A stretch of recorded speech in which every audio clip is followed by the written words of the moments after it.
Hello everybody, hope you all are fine. Open your English translation book at page number 60. আমরা শিখছিলাম ইট, this, that, this এবং দোজের ব্যবহার। ইট মানে ইহা, this মানেও এটা বা ইহা, দ্যাট মানে ওটা বা উহা বা ওইটা, দিস মানে এইগুলি আর দোজ মানে ওইগুলি। তোমরা আগের ক্লাসেও দিস দ্যাটের ব্যবহার শিখেছো। আমরা যখন কোনো কিছু কাছের জিনিসকে নির্দেশ করি সেটা একটা হলে আমরা ইট বা দিস ব্যবহার করি এবং দূরের জিনিস একটা হলে দ্যাট ব্যবহার করি। আর কাছের জিনিস যখন অনেকগুলোকে বোঝাই তখন দিস ব্যবহার করি, আর দূরের জিনিস অনেকগুলোকে বোঝালে দোজ ব্যবহার করি। অর্থাৎ এইগুলি হচ্ছে দিস আর ওইগুলি হচ্ছে দোজ। আমরা কয়েকটা বাক্য করেছিলাম, এরপর থেকে আমরা আজকে করব নাম্বার 15 থেকে। দেখো, এটি হয় একটি ছাতা। এটি হয়, এটি মানে কাছে আছে, তাহলে দিস বা ইট হবে। This is an umbrella. কেন অ্যান হবে? আমব্রেলার ইউটা ভাওয়েল। আমরা জানি এই, আই, ও, ইউ এগুলো ভাওয়েল, এর আগে অ্যান হয়, একটি বোঝাতে এ হয় না, তাই অ্যান আমব্রেলা হবে। তাহলে দিস ইজ অ্যান আমব্রেলা বা ইট ইজ অ্যান আমব্রেলা।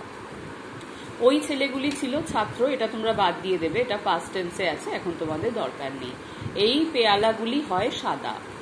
তাহলে এই পেয়ালাগুলি মানে কাছে বোঝাচ্ছে, আর পেয়ালাগুলি মানে অনেকগুলো বোঝাচ্ছে, তার মানে এইগুলি বোঝাচ্ছে, তো দিস হবে। This cups are white. এইগুলি কালো জাম। কালো জাম হচ্ছে ব্লুবেরি। এইগুলি তার মানে এগুলোও কাছে আছে, দিস আর ব্লুবেরিজ। ওইগুলি হয় আমাদের ক্ষেত। ওইগুলি, এবার দেখো দূরে দেখাচ্ছে, দোজ আর আওয়ার ফিল্ডস। এইটি হয় আমাদের খেলার মাঠ। এইটি মানে কাছে এবং একটা, তাহলে দিস হবে। This is our playground. এই হয় তোমার বোতল। এটা আমরা ইট বা দিস যে কোনো একটা ব্যবহার করতে পারি। ইট ইজ ইয়োর বটল বা দিস ইজ ইয়োর বটল। ওইগুলি হয় আমাদের দোকান। ওইগুলি অর্থাৎ দূরে এবং অনেকগুলি বোঝাচ্ছে, তাহলে দোজ আর আওয়ার শপস। তাহলে দেখো, আমরা যখন একটি বোঝাচ্ছি আমরা ইজ ব্যবহার করছি, আর যখন অনেকগুলো বোঝাচ্ছি আর ব্যবহার করছি। আর কোথায় দিস, কোথায় দ্যাট, কোথায় দিস, কোথায় দোজ হবে, এটা তোমরা সহজেই বুঝতে পারছো। একটা আছে না অনেক আছে, আর দূরে আছে না কাছে আছে, সেটা থেকে।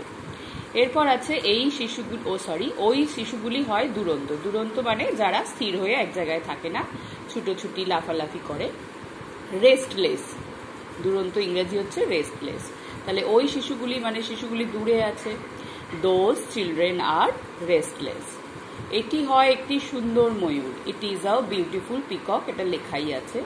ওইটি হয় একটি মরুভূমি। মরুভূমি হচ্ছে ডেজার্ট, যেখানে শুধু বালি আর কিছু দেখা যায় না, সেটা হচ্ছে মরুভূমি।